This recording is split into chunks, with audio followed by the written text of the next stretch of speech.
Hi, this is Anil. Again, welcome back to our online class platform.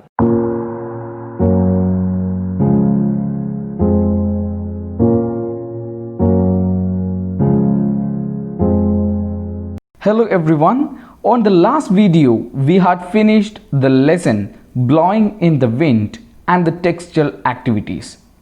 Successfully, we completed the second unit. Now, we have to move into the third unit, Lore of Values. From the third unit, the first lesson, The Best Investment I Ever Made by A.J. Cronin. The unit is focusing to mold an idea of values of life and the morality. Without wasting any moment, we are moving into the video. Let's roll on. The Best Investment I Ever Made by A.J. Cronin. About the author, Archibald Joseph Cronin. He was born on 1896 and he passed away in 1981. Was a Scottish novelist and a physician. Archibald Joseph Cronin അഥവാ A J Cronin എന്ന് പറയുന്ന ആളുടെ മുൻപിൽ കൊടുത്തിരിക്കുന്ന MD, DPH, MRCP തുടങ്ങിയ പേരുകളിൽ തന്നെ നമുക്ക് വ്യക്തമാണ് അദ്ദേഹം ഒരു ഡോക്ടറാണ് എന്നത്. അതുപോലെ തന്നെ സ്കോട്ട്ലാൻഡിൽ ജനിച്ചു വളർന്നതുകൊണ്ട് തന്നെ അദ്ദേഹം ഒരു സ്കോട്ടിഷ് നോവലിസ്റ്റ് ആയിരുന്നു, അതോടൊപ്പം ഡോക്ടറുമായിരുന്നു. His career as a novelist started in 1930 when he was designated with a chronic ulcer and was compelled to take 6 months complete rest. അദ്ദേഹത്തിൻ്റെ ഒരു നോവൽ എഴുത്തുകാരൻ എന്ന പേര് അദ്ദേഹത്തിന് കിട്ടിയത് 1930കളിലാണ്. കാരണം 1930 അദ്ദേഹത്തിന് വിട്ടുമാറാത്ത ഒരു അൾസർ രോഗം പിടിപെടുകയും അതേ തുടർന്ന് 6 മാസത്തോളം കംപ്ലീറ്റ് റെസ്റ്റ് എടുക്കേണ്ട ഒരു അവസ്ഥ വരുന്ന സമയത്ത് അദ്ദേഹം നോവൽ എഴുതാൻ വേണ്ടി തുടങ്ങി. അങ്ങനെയാണ് അദ്ദേഹം ഒരു നോവലിസ്റ്റ് എന്ന നിലയിൽ അറിയപ്പെട്ടു തുടങ്ങിയത്. During this time he was able to indulge in his lifelong desire to write a novel, having previously written nothing but prescriptions and scientific papers. So അങ്ങനെ ഒരു അസുഖം ബാധിച്ച് റെസ്റ്റ് എടുത്തുകൊണ്ടിരുന്ന A.J. ക്രോണിൻ ഒരു നോവൽ എഴുതുക എന്ന് പറയുന്ന അദ്ദേഹത്തിൻ്റെ ജീവിതത്തിൽ ഏറ്റവും വലിയ ഒരു സ്വപ്നമായിരുന്നു. ആ സ്വപ്നം സാക്ഷാത്കരിക്കാൻ വേണ്ടി അദ്ദേഹം തീരുമാനിച്ചു. പക്ഷേ അതിനു മുൻപ് ഒരു നോവലോ ഒരു ചെറുകഥയോ എഴുതി ശീലമില്ലാത്ത A.J. ക്രോണിൻ അദ്ദേഹം ആകെ ചെയ്തിരുന്നത് ശാസ്ത്രീയപരമായ കുറച്ച് പേപ്പറുകളും അതുപോലെ തന്നെ രോഗികൾക്കുള്ള കുറിപ്പടികളും മാത്രം എഴുതി ശീലമുള്ള A.J. ക്രോണിൻ 1930കളിൽ തൻ്റെ എഴുത്തു ജീവിതം തുടങ്ങുകയാണ് ചെയ്തത്. His first novel was Hatter's Castle and the most popular being the Citadel. A.J. Cronin എന്ന് പറയുന്ന എഴുത്തുകാരൻ്റെ ആദ്യത്തെ നോവൽ ഹെയ്റ്റേഴ്സ് കാസിൽ എന്ന് പറയുന്നതായിരുന്നു. പക്ഷേ അദ്ദേഹത്തിന് ഏറ്റവും പ്രശസ്തനാക്കിയത് ദ സിറ്റേഡൽ എന്ന് പറയുന്ന അദ്ദേഹത്തിൻ്റെ നോവലാണ്. Many of his stories have been adapted to Hollywood movies. അദ്ദേഹത്തിൻ്റെ പല കഥകളും ഹോളിവുഡ് സിനിമ ഇൻഡസ്ട്രിയിൽ സിനിമകളായി പുറത്തു വന്നിട്ടുണ്ട്. So, Archibald Joseph Cronin, he was born in 1896 and he died on 1981, was a Scottish writer, not only a novelist but also a doctor too. And he started his literary career at 1930. He wasn't sick, so he was compelled to take rest. So he started writing novels in 1930s. And his first novel was Hayter's Castle and his most popular one, The Citadel. And most of his novels or short stories had taken or adapted for the Hollywood movies. And writing, it's one of the passion for our A.J. Cronin. So it's all about our A.J. Cronin. Now we can move into the lesson. So first we can analyze the first paragraph of our chapter. Before starting the lesson, we have to know that the story is in the first person narrative. ഈ കഥ തുടങ്ങുന്നതിന് മുമ്പ് പറയേണ്ട ഒരു കാര്യം, ഈ കഥ പറയുന്നത് അല്ലെങ്കിൽ ഒരു ഫസ്റ്റ് പേഴ്സൺ നരേറ്റീവിലാണ്. അതുമല്ലെങ്കിൽ എഴുത്തുകാരൻ തൻ്റെ അനുഭവം എന്ന പോലെയാണ് ഈ കഥ നമുക്ക് മുന്നിലേക്ക് കൊണ്ടുവരുന്നത്. അപ്പോൾ പലപ്പോഴും നമുക്കതൊരു ആത്മകഥ എന്ന പോലെ തോന്നിയേക്കാം. അപ്പോൾ ഒരു ഫസ്റ്റ് പേഴ്സൺ നരേറ്റീവിലുള്ള ഒരു കഥയാണ് നമ്മൾ പഠിക്കാൻ വേണ്ടി പോകുന്നത്. On the second day out from New York while making the round of promenade deck, I suddenly became aware that one of the passengers was watching me closely, following me with his gaze every time I passed. I wanted to rest to avoid the tedium of casual and importunate shipboard contacts.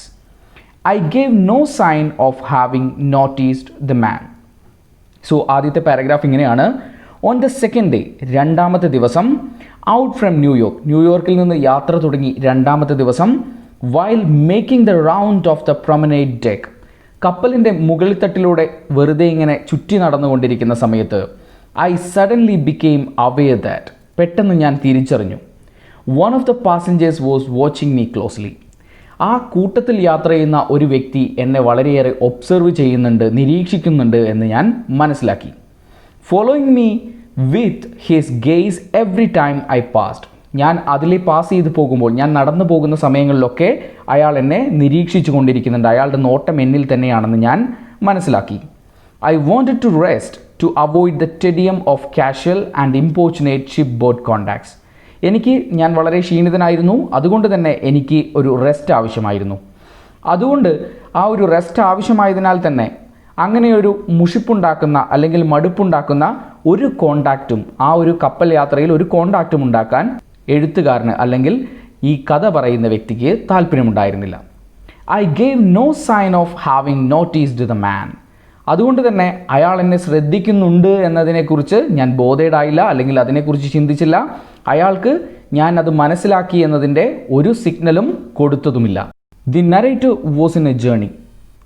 He was travelling in a ship and one day he was just went for a walk on the deck of the ship. Suddenly he understood that one of the passenger was keenly observing the narrator. But he don't want to make any contact on that journey. He just want to take rest because he was fully tired, so he want to take rest. And he just want to avoid the boring contacts from that journey. So he decided that he just want to avoid that. So he didn't give any kind of a signal like someone is watching our narrator. ഇനി നമുക്ക് കുറച്ച് പുതിയ വാക്കുകൾ നോക്കാം. പ്രൊമനൈഡ് എന്ന് പറഞ്ഞാൽ ചുറ്റി നടക്കുക എന്നുള്ളതാണ് അതിൻ്റെ അർത്ഥം. ഡെക്ക് എന്ന് പറഞ്ഞാൽ കപ്പലിൻ്റെ മേൽത്തട്ടിനെയാണ് നമ്മൾ ഡെക്ക് എന്ന് പറയാറ്.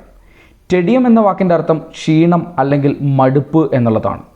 അതുപോലെ അവസാനത്തെ വാക്കായ ഇമ്പോർച്ചുനേറ്റ് എന്ന് പറഞ്ഞാൽ ശല്യപ്പെടുത്തുന്ന അല്ലെങ്കിൽ മടുപ്പിക്കുന്ന, മുഷിപ്പിക്കുന്നതിനെയാണ് ഇമ്പോർച്ചുനേറ്റ് എന്ന് പറയുന്നത്. Now we can check the second paragraph. In this paragraph, actually the narrator or the writer explaining about the observer. ആരാണോ ഒബ്സർവ് ചെയ്തുകൊണ്ടിരുന്നത് ആ വ്യക്തിയെക്കുറിച്ചുള്ള ഒരു നരേഷനാണ് സത്യത്തിൽ ഈ ഒരു പാരഗ്രാഫിലൂടെ നമുക്ക് തരുന്നത്. സോ നമുക്ക് നോക്കാം എന്താണ് ആ ഒബ്സർവ് ചെയ്തുകൊണ്ടിരുന്ന വ്യക്തിയുടെ സ്വഭാവങ്ങൾ അല്ലെങ്കിൽ അദ്ദേഹത്തിൻ്റെ ക്യാരക്ടർ സ്കെച്ചസ് അല്ലെങ്കിൽ ക്യാരക്ടറിസ്റ്റിക്സ് എന്തൊക്കെയാണെന്നുള്ളത് നമുക്ക് ഈ പാരഗ്രാഫിൽ നോക്കാം. Yet there was nothing importunate about him. അദ്ദേഹത്തെ സംബന്ധിച്ചിടത്തോളം ഒരു ശല്യപ്പെടുത്തുന്ന സ്വഭാവമൊന്നും ഉണ്ടായിരുന്നില്ല. On the contrary, നേരെ മറിച്ച് he seemed affected by a troubled, rather touching diffidence. മറ്റുള്ള ആൾക്കാരുമായി ഇടപെടാൻ ഒരു ആത്മവിശ്വാസക്കുറവുള്ളതുപോലെ തോന്നി. He was in his early 40s. അദ്ദേഹം ഒരു 40കളുടെ തുടക്കത്തിലായിരുന്നു. Rather short in build. അതുപോലെ തന്നെ ഉയരം വളരെ കുറവാണ്, ശരീരം വളരെ ബിൽട്ട് ചെയ്ത് വെച്ചിരിക്കുന്ന ഒരു ശരീരവുമാണ്. With a fair complexion and clear blue eyes, അതുപോലെ വെളുത്ത നിറവും നീല കണ്ണുകളുമുള്ള വ്യക്തിയായിരുന്നു ഈ നോക്കിക്കൊണ്ടിരുന്ന ആൾ. His thin hair had begun to recede from his forehead. അദ്ദേഹത്തിൻ്റെ വളരെ തിന്നായിട്ടുള്ള ആ മുടി, തലമുടികൾ പുറകോട്ട് വലിഞ്ഞു തുടങ്ങിയിരുന്നു, അതിനർത്ഥം കഷണ്ടിയായി തുടങ്ങിയിരുന്നു. His dark suit, sober tie and rimless spectacles gave evidence of a serious and reserved disposition. അതുപോലെ തന്നെ അദ്ദേഹത്തിൻ്റെ വേഷം, ഡാർക്ക് സ്യൂട്ട്, വളരെ ആ ഒരു ഡാർക്ക് സ്യൂട്ടും അതുപോലെ തന്നെ സോബർ ടൈ, സോബർ എന്ന് പറഞ്ഞിട്ടുണ്ടെങ്കിൽ ഇളം നിറത്തിലുള്ള ആ ടൈയും, ആൻഡ് റിംലെസ് സ്പെക്ടക്കിൾസ്, റിമ്മില്ലാത്ത കണ്ണടകളും, ആ കണ്ണടയും gave evidence of a serious and reserved disposition, വളരെ സീരിയസ് ആയിട്ടുള്ള ശാന്തപ്രകൃതമായിട്ടുള്ള ഒരു വ്യക്തിയാണ് അല്ലെങ്കിൽ ആ ഒരു മനോഭാവമുള്ള വ്യക്തിയാണെന്ന് കാണിച്ചു തന്നു. At this point the bugle sounded four dinner and I went below. പെട്ടെന്ന് ബ്യൂഗിൾ എന്ന് പറയുന്ന മ്യൂസിക്കൽ ഇൻസ്ട്രുമെൻ്റ് അവിടെ മുഴങ്ങി, അത് ഭക്ഷണം കഴിക്കാനുള്ള സിഗ്നലായിരുന്നു. പെട്ടെന്ന് നമ്മളുടെ നരേറ്റർ താഴത്തെ നിലയിലേക്ക് ഭക്ഷണം കഴിക്കാൻ താഴത്തെ നിലയിലേക്ക് അദ്ദേഹം മൂവ് ചെയ്തു. In the second paragraph, the writer or the narrator was giving an clear-cut idea about the observer.